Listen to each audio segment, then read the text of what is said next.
Dustin अपने सामने विशाल क्षितिज पर आश्चर्यचकित हो गया।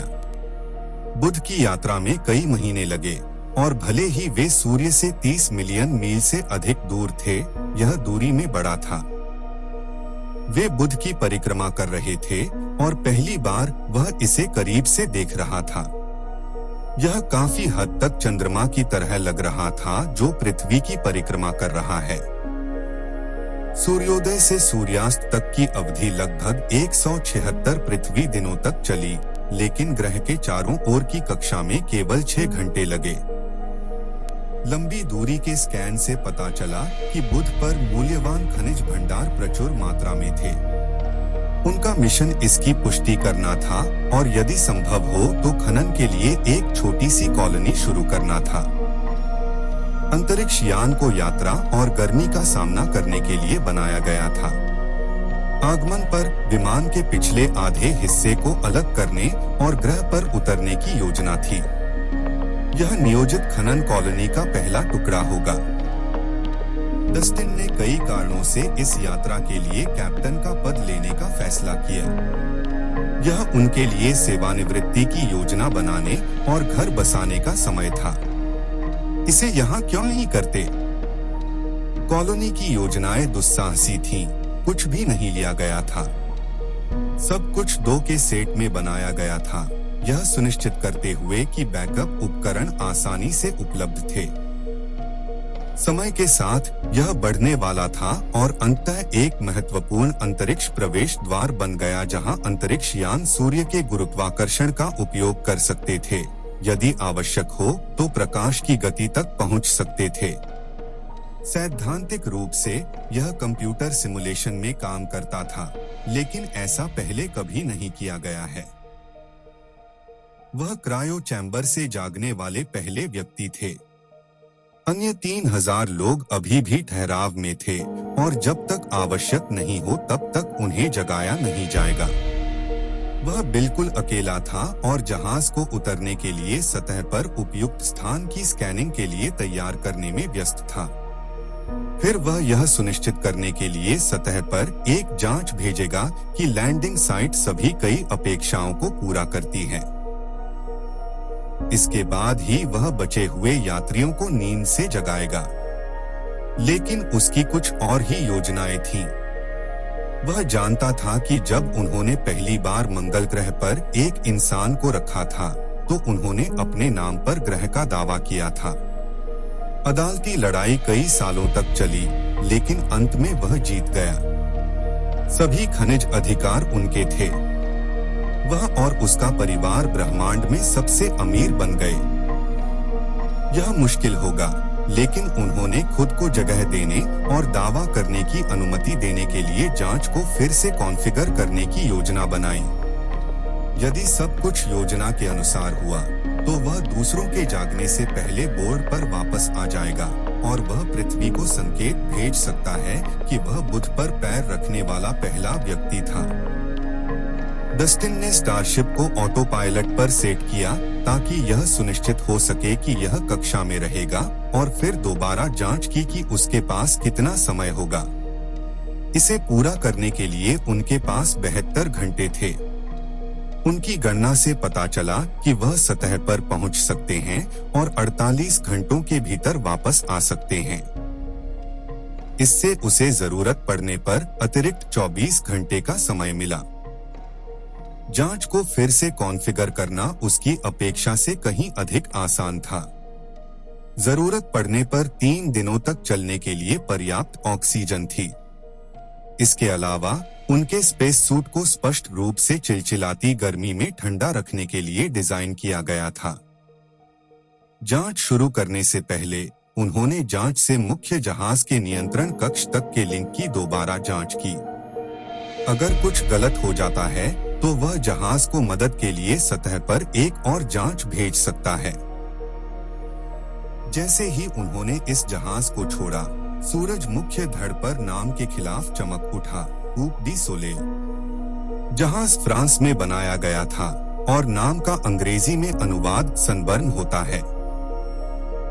सूर्य आकाश में एक विशाल गोले के रूप में दिखाई दिया और जैसे ही जांच सतह की ओर बढ़ी, डस्टिन ने अपने स्पेस सूट पर तापमान कम कर दिया। नियंत्रण कक्ष को एक उपयुक्त लैंडिंग साइट खोजने के लिए कॉन्फ़िगर किया गया था। कुछ ही मिनटों में जहाज सतह के सैकड़ों मील को कवर करने वाले एक विशाल गड्ढे के अंदर एक साइट पर बंद हो गया, जो सभी उपयुक्त प्रतीत हुए। जांच धीरे धीरे नीचे उतरी और जैसे ही डस्टिन ने एक छोटी सी खिड़की से देखा, उसने गड्ढे के किनारों को दूर से देखा। अल्टीमीटर ने लैंडिंग से सिर्फ 200 फीट की दूरी पर दिखाया और अभी भी नीचे उतर रहा है। 100 फीट की ऊंचाई पर एक चेतावनी लाइट चमकने लगी। फिर सभी डिस्प्ले एक चेतावनी के साथ जगमगा उठे कि जैसे जैसे वे उतरते थे, तापमान बढ़ रहा था। डस्टिन चिंतित नहीं था, यह अपेक्षित था और शिल्प को गर्मी का सामना करने के लिए बनाया गया था। उतरने पर डस्टिन बाहर स्पष्ट रूप से देखकर आश्चर्यचकित था। कंप्यूटर सिमुलेशन को लैंडिंग पर बड़ी मात्रा में धूल के कणों की उम्मीद थी, लेकिन कोई नहीं था। डस्टिन ने पैनल की जांच की और देखा कि गुरुत्वाकर्षण खिंचाव पृथ्वी पर लगभग 38% था। इससे सतह पर पैंतरेबाजी करना आसान हो जाएगा। सतह का तापमान 400 डिग्री सेल्सियस के आसपास रहा। जांच से बाहर निकलते ही उनका स्पेस सूट पूरी तरह से काम कर रहा था। वह एक सीढ़ी से नीचे चढ़ गया और नीचे से कूद गया। गिरावट लगभग 3 फीट थी। वह जानता था कि शटल कैमरे उसकी लैंडिंग को उसके नाम पर ग्रह का दावा करने के प्रमाण के रूप में रिकॉर्ड करेंगे। मैं इसके द्वारा अपने नाम पर बुध ग्रह का दावा करता हूँ, डस्टिन राइट, सभी खनिजों के अधिकारों के साथ। फिर उसके उतरते समय कोई धूल नहीं थी। उसने सतह को जितना जोर से लात मारी थी, लेकिन फिर भी कोई धूल नहीं थी। यह एक चट्टान को लात मारने जैसा था। वह हैरान था। वैज्ञानिकों को उच्च गर्मी और विकिरण के आधार पर कई इंच धूल की उम्मीद थी। उन्होंने धैर्यपूर्वक जांच को सतह का विश्लेषण करते हुए देखा। सबसे पहले इसने कई इंच नीचे ड्रिल किया और फिर खनिजों के लिए सामग्री का परीक्षण किया। जैसा कि डिजाइन किया गया था, इसने प्रक्रिया को कई बार जारी रखा, जिससे जांच के चारों ओर एक गोलाकार पैटर्न बन गया।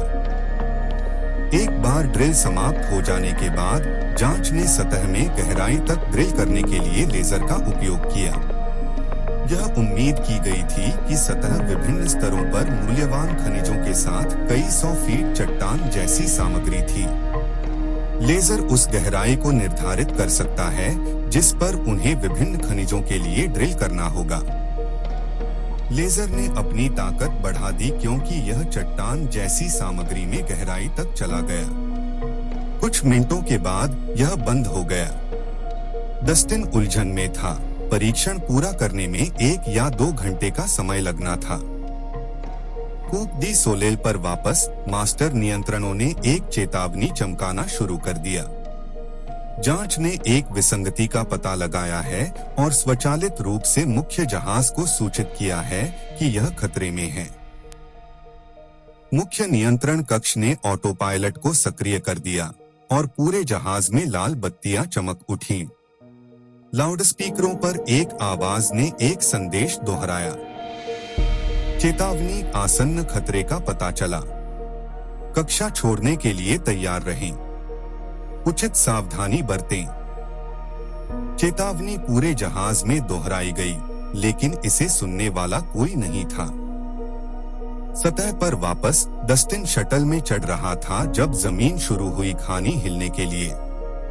वह जांच में शामिल होने में कामयाब रहे और हैच को बंद कर दिया क्योंकि जांच अब हिंसक रूप से हिल रही थी।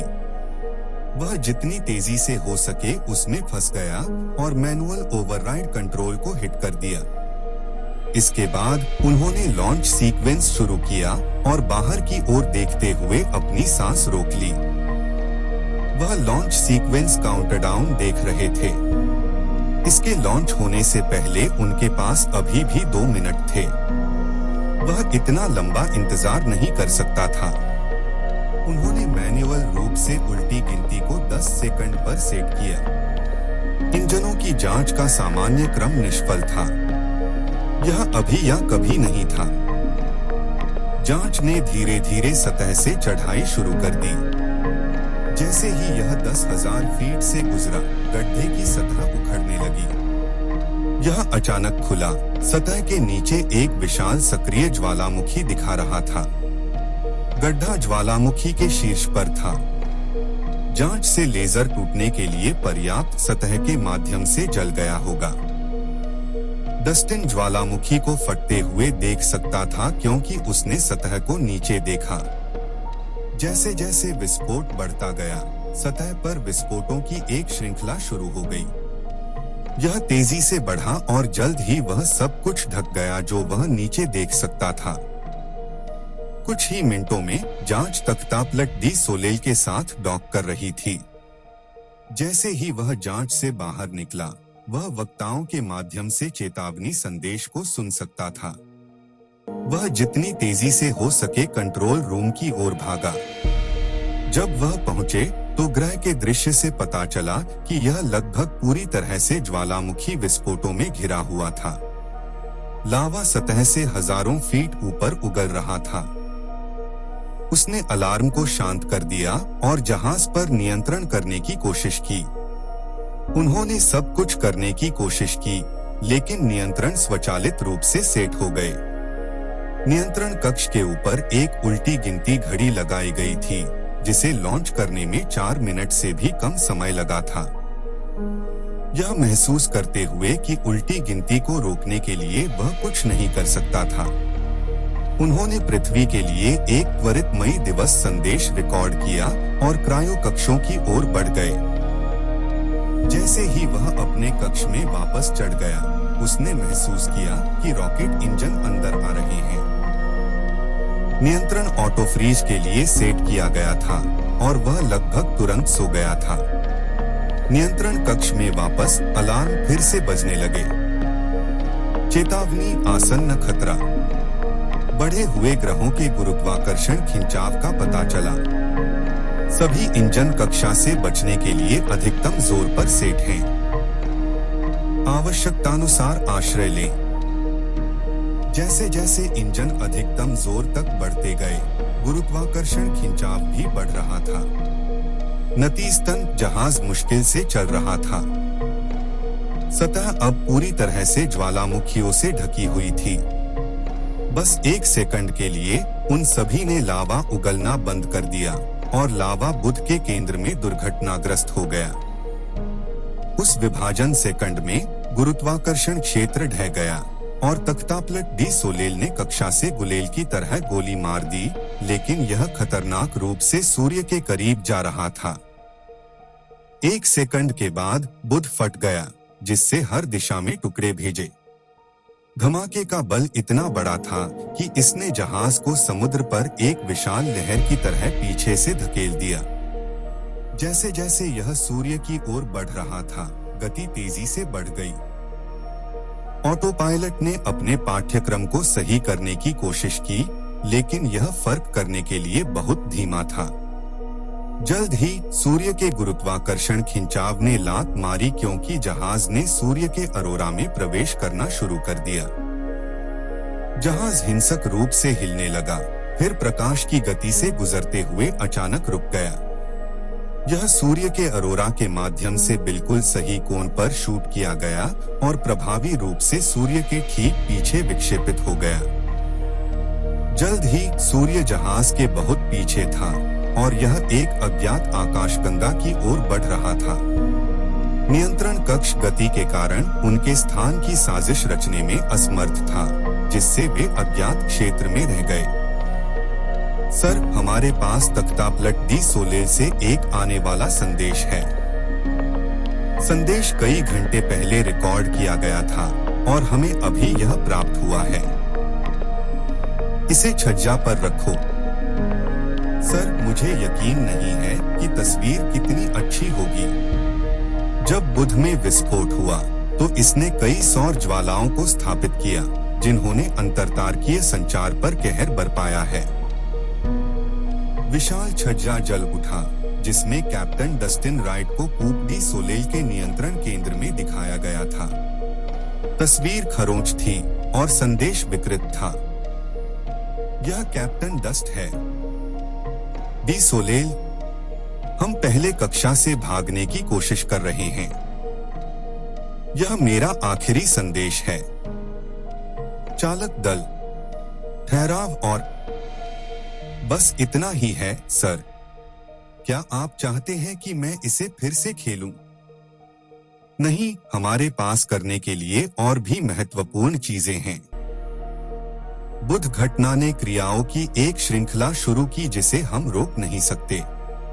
और इससे भी महत्वपूर्ण बात यह है कि टुकड़े जल्द ही पृथ्वी से टकराना शुरू कर देंगे। इससे भी महत्वपूर्ण बात यह है कि वे चंद्रमा से भी टकराएंगे। वैज्ञानिकों का अनुमान है कि 92% संभावना है कि चंद्रमा कक्षा से बाहर हो जाएगा और अंततः पृथ्वी से टकराएगा। हम विलुप्त होने की एक घटना को देख रहे हैं। यह मानवजाति का अंत है। एक और शिल्प लॉन्च करने में बहुत देर हो चुकी है। मंगल ग्रह पर कॉलोनी पहले ही नष्ट हो चुकी है और अन्य सभी अंतरिक्ष यान नष्ट हो गए हैं। यदि तख्तापलट को सूरज से ढका नहीं गया होता तो मानव जाति को जीवित रखने की आशा होती।